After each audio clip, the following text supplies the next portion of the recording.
송구 영신 예배를 통해서 그리고 또 교회 소식을 통해 여러분께 말씀드린 대로 2026년 올 한 해 우리 교회의 표어는 나의 발을 사슴과 같게 하사라는 것입니다.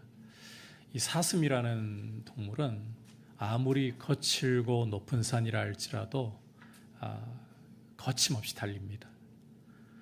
문제가 없기를 바라는 것보다 우리 앞에 삶의 여러 가지 문제는 새해가 되면 여러분 기대가 있잖아요.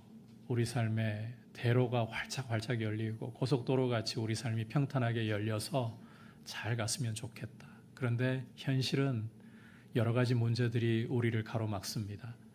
그 문제들이 없기를 바라기보다 오히려 문제들을 만날 때에도 주님이 우리의 발을 사슴처럼 만들어주셔서 그 문제들을 오히려 뛰어넘는 그런 분들로 우뚝 서시기를 주님의 이름으로 축복합니다. 오늘 말씀은 우리 주님이 제자들에게 당신의 죽으심과 부활에 대해 말씀을 하시는 장면과 제자들이 서로 누가 크냐 쟁론을 벌이는 장면을 담고 있습니다. 이제 우리가 이 말씀을 좀 더 구체적으로 살펴보면서 우리에게 주시는 메시지를 들으려고 합니다. 오늘 말씀 앞에 우리 주님께서는 귀신 들린 아이에게서 귀신을 쫓아내시고 믿음이 자라고 성장할 수 있는 비결이 무엇이냐, 그것은 바로 기도라는 것을 가르치셨습니다. 그 후에 이제 우리 주님께서는 오늘 말씀을 보시면 그곳을 떠나서 갈릴리 지역을 지나시는 중인데 이때에 사람들에게 전혀 자신이 어디에 계신지를 알리려고 하시지 않았다고 오늘 말씀하고 있습니다. 사람은 되게 자기를 알리고자 하는 욕심이 있게 마련입니다. 그런데 주님은 자기를 알리고자 하지 않으셨다. 어디에 계시는지 아예 비밀에 붙이셨다는 것입니다. 그 이유를 31절에서 이렇게 말씀하고 있습니다. 함께 읽어보도록 하겠습니다. 시작. 이는 제자들을 가르치시며 또 인자가 사람들의 손에 넘겨져 죽임을 당하고 죽은 지 3일 만에 살아나리라는 것을 말씀하셨기 때문이더라. 자, 사람들에게 자신을 전혀 노출시키지 않으려고 하셨던 이유는 제자들을 가르치시기 위함이었다라고 말씀을 하죠. 보다 구체적으로 당신이 사람들에게 넘겨져서 죽임을 당하시고 3일 만에 살아나리라, 이 사실을 가르치시기 위해서 당신을 사람들 앞에 노출하지 않으셨다는 것입니다. 여러분, 우리 주님이 이 땅에 오신 목적은 사람들에게 정치적인 해방을 주고 경제적인 풍요를 주는 메시아, 그게 아니었습니다. 오히려 자기를 십자가에 내어주고 죽임당하시고 사흘 만에 부활하심으로써 죄로부터 사람들을 건지시는 메시아, 죄인의 구주가 되기 위해서 우리 주 예수님은 이 땅에 오신 것입니다. 주님은 이 사실을 제자들에게 가르치시기 위해서, 제자들을 이 사실로 집중적으로 가르치시기 위해서 사람들에게 자기를 나타내려 하지 않으셨던 것입니다. 다시 말해 주님이 왜 이 땅에 오신 것인지 그 목적을 제자들에게 집중 과외하시려고 자기를 알리지 않으셨다.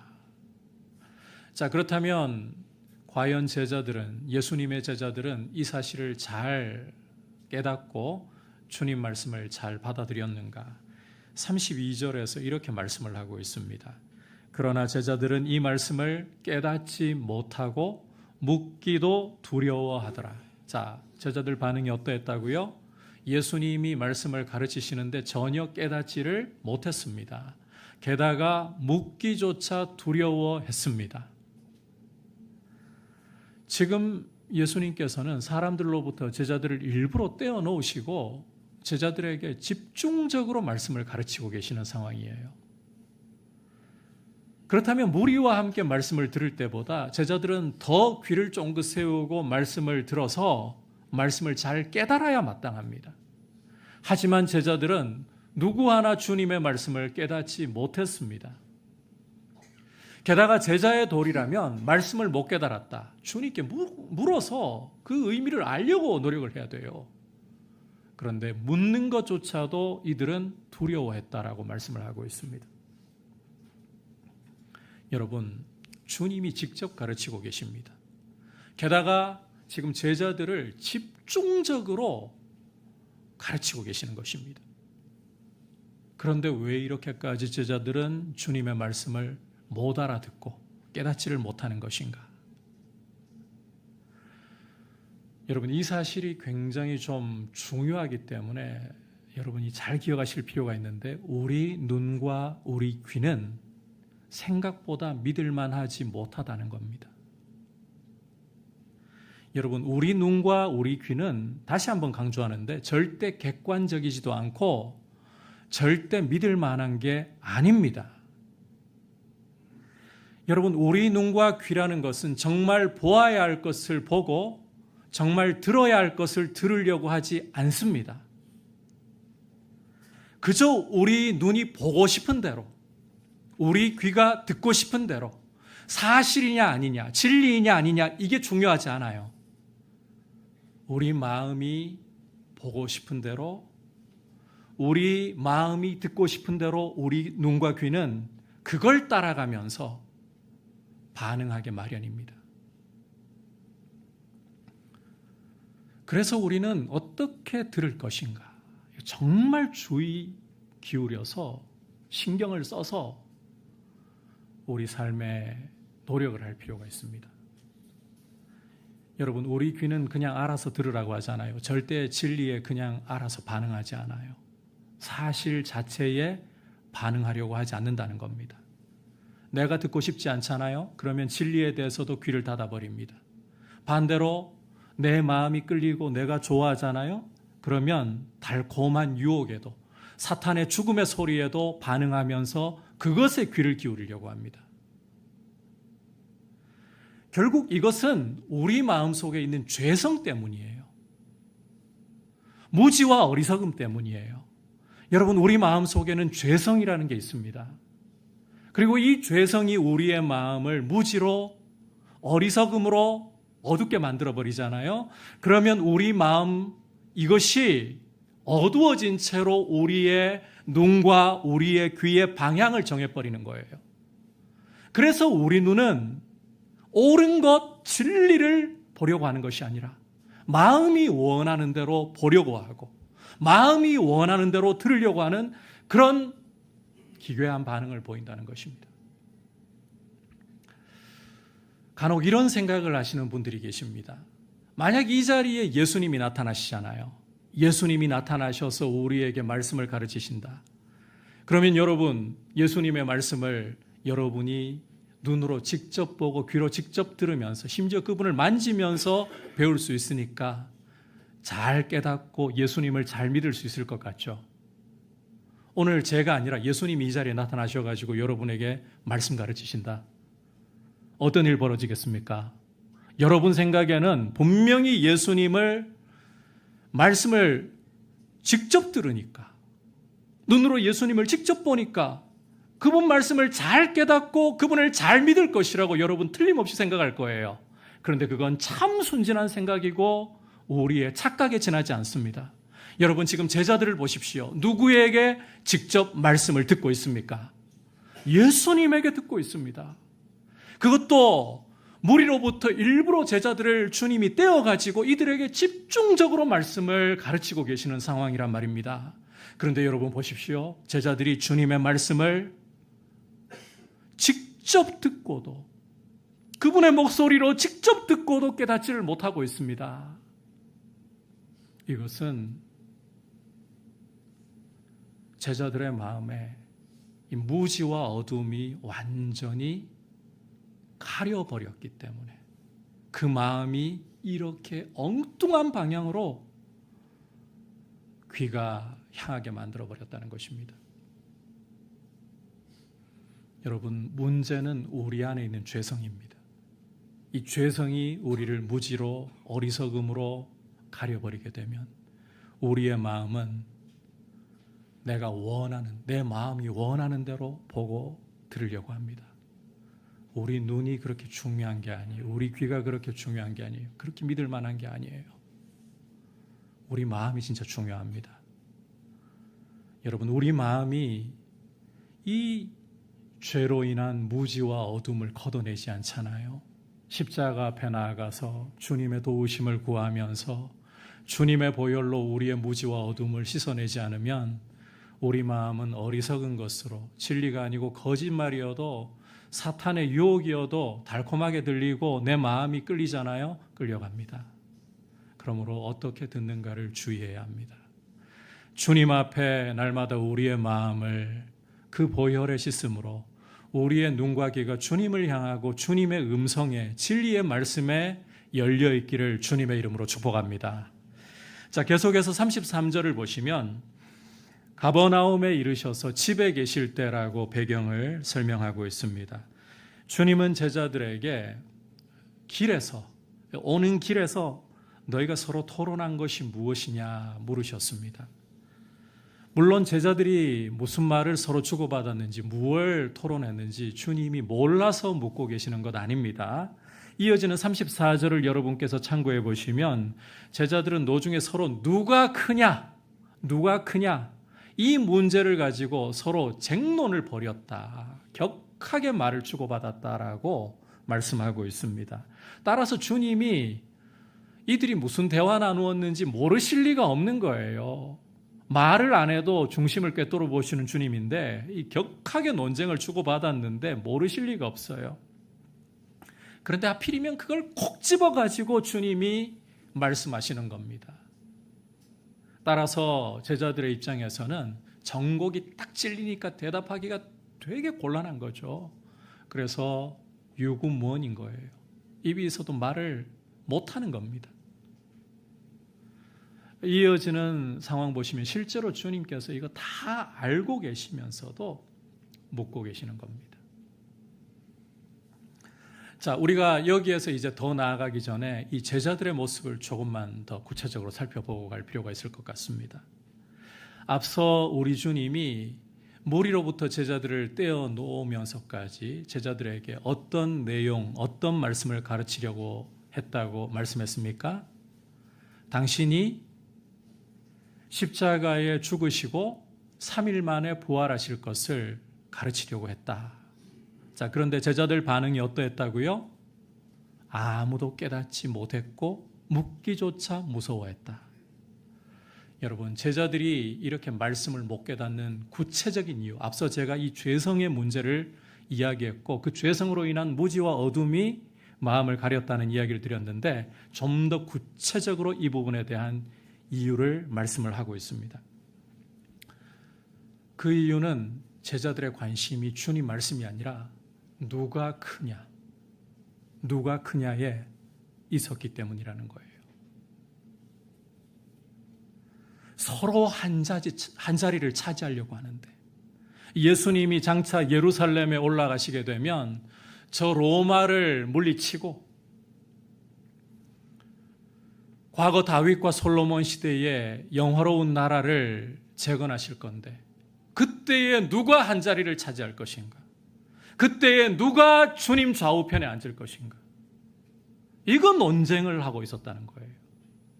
이게 제자들의 마음을 사로잡고 있었고 주님의 말씀이 들어올 틈이 없게 만들었다는 것입니다. 물론 이렇게 볼 수도 있어요. 결과론적으로 주님의 말씀을 못 깨달으니까 누가 크냐라는 이런 문제가 고개를 들고 제자들을 경론에 빠지게 만든 거 아니냐.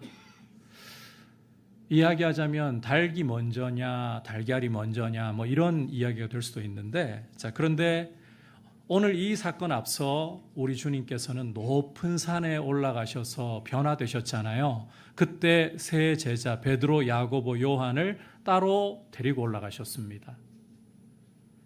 그렇다면 이 세 제자들, 우리 셋만 이런 특별한 경험하도록 주님이 구분해 가지고 데리고 가셨으니까 주님은 우리를 특별 대우하신다.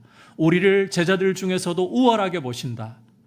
자신들에 대해서 우월감, 특권의식이 이미 마음에 고개를 들었을 가능성이 농후하다고 봐야 됩니다. 따라서 그들은 이미 서열에 대한 생각이 잡혀 있어요. 우리 셋이 특별한 사람들이야. 다른 제자들보다 우리가 큰 사람들이야. 이걸 보고서 나머지 제자들, 이미 높은 산에 세 사람만 데리고 가는 거 볼 때부터 마음이 상해 있어요. 우린 도대체 뭐야? 우리 직업, 우리 가족 다 던져버리고 똑같이 주님 따라온 것인데 우린 도대체 뭐야? 우린 찬밥 신세야? 그리고 그들 마음에는 우리가 질소냐? 우리가 뭐가 다른데? 비교하고 경쟁하려는 이런 마음이 그들 속에 가득 차 있었다는 것입니다. 그래서 여러분께서 10장으로 건너가 보면 야고보와 요한 경우는 치맛바람까지 동원해서 어머니까지 대동해서 주님이 장차 예루살렘 올라가셔서 왕이 되시면 그 좌우편에 우리가 앉게 해주십시오. 이 자리 싸움에서 최고를 차지하겠다고 아예 쐐기를 박으려고 하는 것이었습니다. 여러분, 제자들을 보면서 뭘 저렇게까지 자리 싸움하려고 난리인가? 우리는 성경을 읽을 때 그런 마음이 들기 쉽습니다만 이 자리 싸움이라는 게요, 생각보다 훨씬 우리 가까이에 있고 이게 훨씬 심각한 문제라는 것을 여러분 기억하실 필요가 있습니다. 주변에 딱히 비교 대상이 없으면 우리는 이 문제가 뭐 별거 아니고 뭐 나야 뭐 이런 자리 싸움 안 하는데라고 생각하실지 모르겠지만 아닙니다. 여러분, 이 자리 싸움이라는 것은 인생으로서 누구도 피할 수 없는 문제라는 것을 우리가 알고 있어야 합니다. 여러분들의 이해를 돕기 위해서 제 이야기를 여러분께 잠깐만 좀 드리고 갈게요. 과거 제가 담임 목회하기 전에 부교역자로, 직전에 부교역자로 있을 때 부목사만 20명이 넘는 구조 속에 있다 보니까 이게 비교가 안 되려고 해도 될 수밖에 없는 그런 상황이었습니다. 이건 제 귀로 직접 들은 건 아니에요. 그런데 하루는 퇴근하고 집에 가니까 아내가 어떤 이야기를 저한테 들려주는가 하면 선배 목사님들, 사모님들 중에 이런 이야기를 하더랍니다. 박 목사님이 요즘 채색 옷 입었네. 그런데 그 옷 얼마 안 가면 벗겨질 거야. 이러더라네요. 이 채색 옷이 무슨 이야기인가? 여러분께서 창세기 37장을 보시면 야곱에게 12아들들이 있잖아요. 그 12아들 중에 11번째 요셉. 야곱이 노년에 얻은 아들이었거든요. 야곱이 이 요셉을 너무너무 사랑했어요. 아들들 중에서도 사랑하는 아내 라헬의 아들이기도 하고 노년에 얻기도 하고 너무너무 이 아들을 편애한 거예요. 그래서 그 당시에 장자들이 입는 옷이 채색 옷입니다. 아들들 중에서도 귀한 아들, 장자에게 입히는 옷이 채색 옷이었어요. 그걸 요셉에게 11번째 아들에게 입혔던 거죠. 그러니까 이 채색 옷을 입었다는 말이 그 사모님들 이야기가 제가 담임 목사님의 사랑을 특별하게 차지했다는 이야기를 하고 있는 거예요. 저도 모르는 채색 옷을 제가 입었어요. 말씀드리고 싶은 요지는 이겁니다. 여러분, 이 목회자의 세계입니다. 하나님의 말씀을 누구보다 살아내려고 몸부림치고 하나님의 말씀을 바르게 가르쳐야 할 목회자의 세계예요. 그런데 이 목회자의 세계에서조차도 누가 크냐? 시기와 질투와 경쟁하는 마음이 이렇게 고개를 들어버리는 게 현실이라는 거예요. 그래서 여러분이 누가 크냐라는 이 자리 싸움의 문제, 이거는 결코 여러분이 간과할 수 없는 가까이에 있는 문제라고 보셔야 되는 겁니다. 나는 자리 때문에 누군가와 다퉈본 적이 없다라고 말씀하실 분들이 계실지도 모르겠습니다. 실제 안 다퉜을 수도 있어요. 하지만 여러분, 남이 나를 알아주지 않는 것 때문에 섭섭함 느껴보시지 않았습니까? 스스로 작아지는 모습은 없습니까? 그것 때문에 때로는 마음에 상처를 입지는 않습니까? 형제가내라 할지라도 부모님이 대우해 주는 것이 사실 부모로서는 똑같이 대우해 주려고 노력을 하고 있는데도 이 차이가 보이는 것 때문에 마음이 상하진 않습니까? 여러분, 이런 모습들은 적극적으로 자리 싸움을 하지 않을 뿐이지 소극적으로나마 자리 싸움에 대한 욕심이 있다는 것입니다. 이걸 꼭 기억하셔야 돼요. 아담의 피를 물려받은 사람 누구도 이 자리 싸움에 대한 유혹과 욕심을 피할 수가 없다는 겁니다. 아무도 피할 수 없습니다. 여러분, 우리 조상 아담의 타락의 이유를 한번 생각을 해보십시오. 용어를 좀 바꿔 오늘 표현으로 쓰자면 자리 싸움으로 타락한 거예요. 원래 인간은 하나님을 의지하고 하나님의 말씀에 순종할 때 생명을 누리도록 지음받은 하나님 절대 의존적인 존재입니다. 창세기 2장 7절을 보시면 여호와 하나님이 땅의 흙으로 사람을 지으시고 생기를 그 코에 불어넣으시니 사람이 생명, 살아있는 존재가 되었다. 그 말인즉슨 하나님 없으면 인간은 스스로 가치도 없고 생명도 없는 하나님 절대 의존적인 존재라는 것입니다. 그래서 인간은 하나님을 의지하면서 하나님의 말씀에 순종하면서 하나님을 왕으로 인정할 때 진정한 생명, 진정한 가치, 진정한 존귀함을 누리게 되어 있어요. 그런데 아담이 뱀의 유혹을 받아 하나님을 왕의 자리에서 밀어내고 자기가 왕이 되려고 한 것, 하나님을 몰아내고 자기가 자리를 차지하겠다고 자리 싸움한 게 타락의 원인이라는 거예요. 여러분, 그런 뿌리에서 출발한 우리가 어딜 가겠습니까? 아담의 피를 물려받은 이상 우리는 죄 가운데서 하나님을 몰아내고 내가 왕이 되려고 하는 그 자리 싸움에 피를 물려받아서 우리도 있는 것입니다. 그러니까 이 유혹, 이 문제를 피할 수 있다고 생각해서는 안 돼요. 내 안에도 오히려 그러한 욕심, 자리 싸움에 대한 이런 갈망이 있고 나보다 잘난 사람 못 봐주는, 나하고 같은 영역이 아니면 그래도 괜찮아요. 그러나 같은 영역 안에 있고 나보다 잘 되면 배가 아픈 거, 이게 우리의 원래 본성입니다. 거기서부터 출발하셔야 돼요, 여러분. 그걸 인정하면서부터 출발해야 되는 거예요. 예수님의 제자들부터가 바로 이런 자리 싸움에 있었고 그게 인간 본성이다.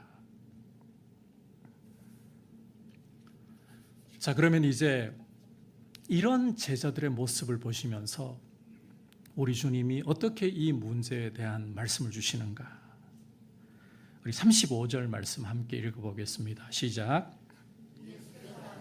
12 제자를 불러서 이르시되 누구든지 첫째가 되고자 하면 무사람의 끝이 되며 무사람을 섬기는 자가 되어야 하리라 하시고, 자, 주님은 이제 자리에 앉으시고는 제자들에게 말씀하시기 시작합니다.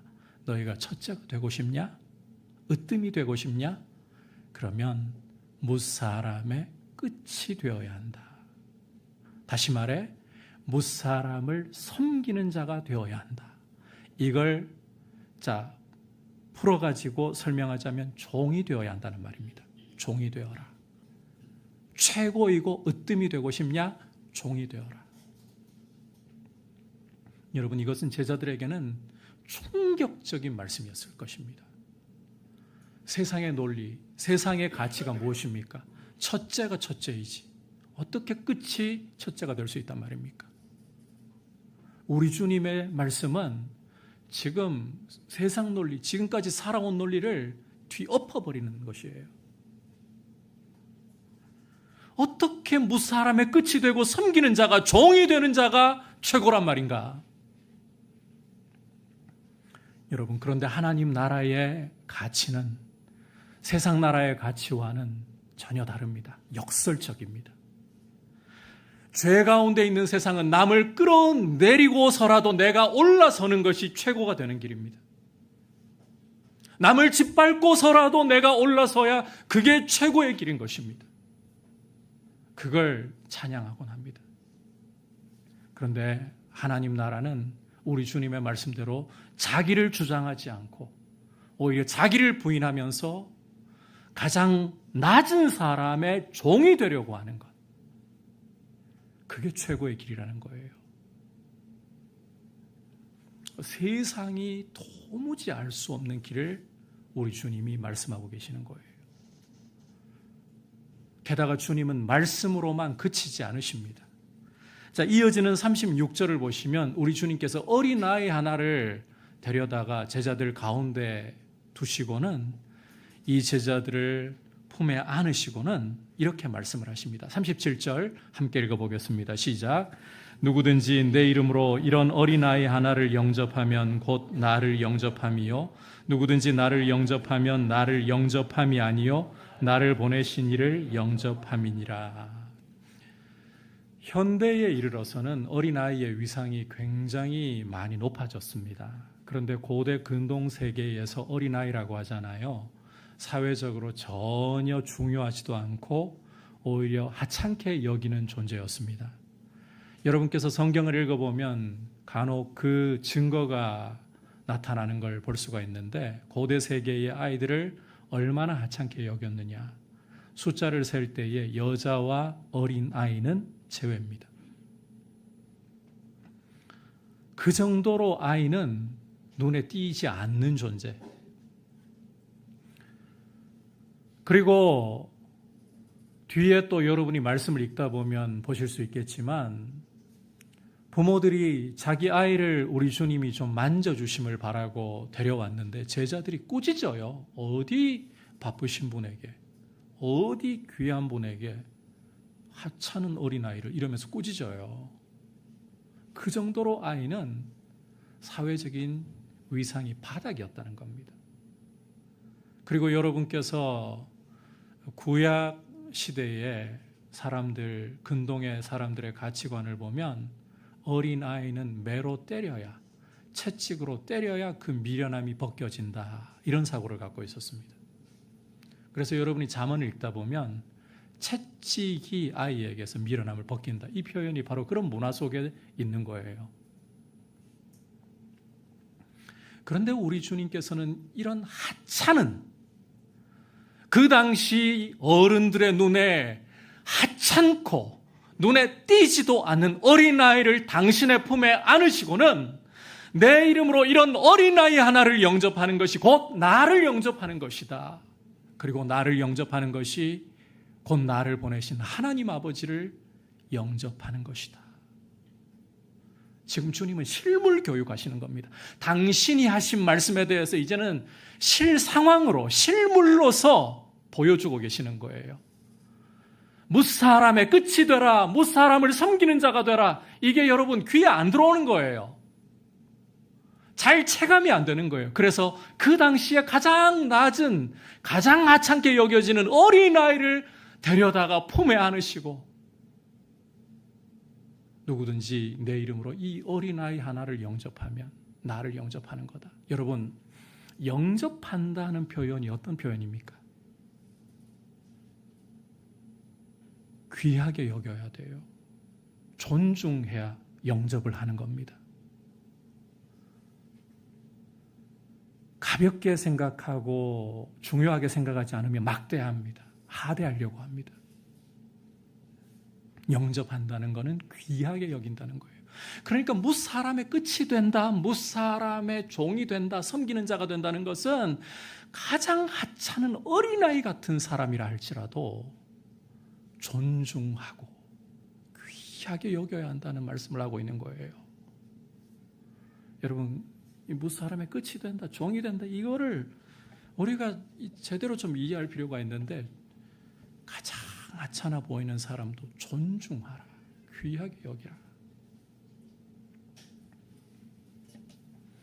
여러분, 숫자에 치지도 않는, 제자들 눈에 숫자에 치지도 않는 어린아이, 이 어른으로서 어린아이를 영접하라. 가당키나 하겠습니까? 그런데 이게 바로 하나님 나라의 가치이고 이게 최고의 길, 이게 진정으로 높임받는 길이라는 것입니다. 여러분, 우리 주님은 당신이 친히 그 본을 보이셨습니다. 하늘의 하늘조차도 감히 감당할 수 없는 크신 하나님이, 예수님이 바로 그 하나님 아니십니까? 죄 가운데 있는 우리 인생을 구원하시려고 우리와 똑같은 사람으로 이 땅에 오셔서 우리의 자리에 오시고 우리의 죄를 그 몸으로 뒤집어 쓰시고는 십자가에 죽기까지 낮아지셨습니다.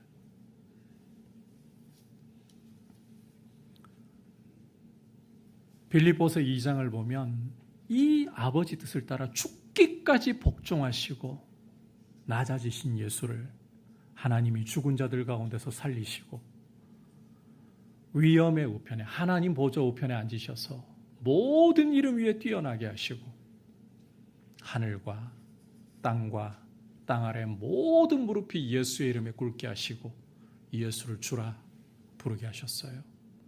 여러분, 이게 진정한 높임 아닙니까? 가장 낮아질 때 하나님의 말씀을 따라 자기를 부인하고 우리 죄인들을 사랑하시고 존중하셔서 십자가에 죽기까지 하실 때 하나님이 가장 높은 이름을 주셨어요. 이게 최고의 길이라는 거예요.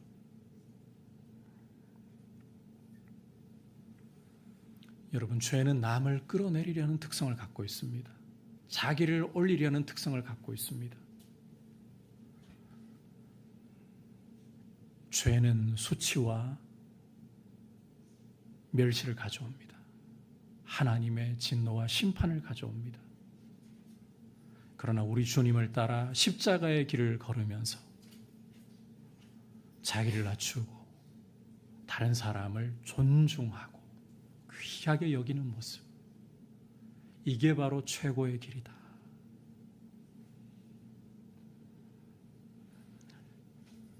제가 한번 이야기를 드린 일이 있지만 한 번만 이 이야기 좀 더 드리고 말씀 마칠게요. 전 설교자의 자리에 있다 보니까 최고의 설교를 하고 싶은 욕심이 전도사 처음 되면서부터 컸습니다. 아니, 신학교 다니면서부터 컸습니다. 최고의 설교가 뭘까? 그런데 주님이 이 목회를 하면서 설교를 하면 할수록 더 배우게 하시는 게 뭔가 하면요, 최고의 길은 최고로 잘하는 게 아니에요. 주님을 따라 십자가의 길을 걸어가고 주님을 따라 하나님의 말씀대로 바르게 선포하는 거예요. 여러분, 우리의 가치가 세상의 가치에 물들어 있지 않습니까? 우리의 가치가 대접받는 게 좋은 거 아닙니까? 남이 나를 알아주지 않으면 서운하지 않습니까?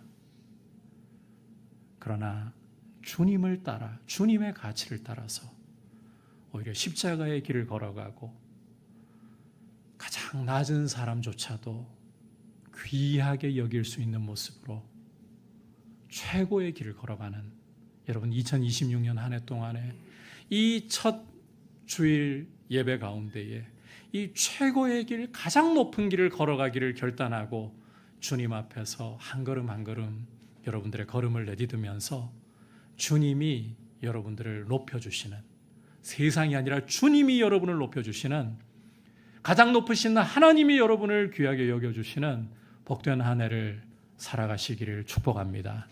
오늘 여러분들에게 제자들과 함께 죽으심과 부활에 대한 말씀을 나누시고, 그럼에도 불구하고 제자들은 누가 크냐 논쟁하는 모습을 살펴보면서 주시는 메시지 들었습니다. 여러분, 주님 말씀을 직접 들어도 깨닫지 못하는 이유, 결국 마음에 있는 죄성 때문입니다. 더 구체적으로 누가 크냐는 자리 싸움 때문입니다. 두 번째로, 첫째가 되고자 하면 무사람의 끝이 되어야 한다, 섬겨야 한다. 어떤 낮은 사람이라 할지라도 존중할 줄 아는 주님의 그 십자가를 따라가는 모습이 되어야 한다는 것입니다. 이런 모습으로 주님이 걸어가시는 높은 길, 진짜 큰 길을 걸어가시길 축복합니다.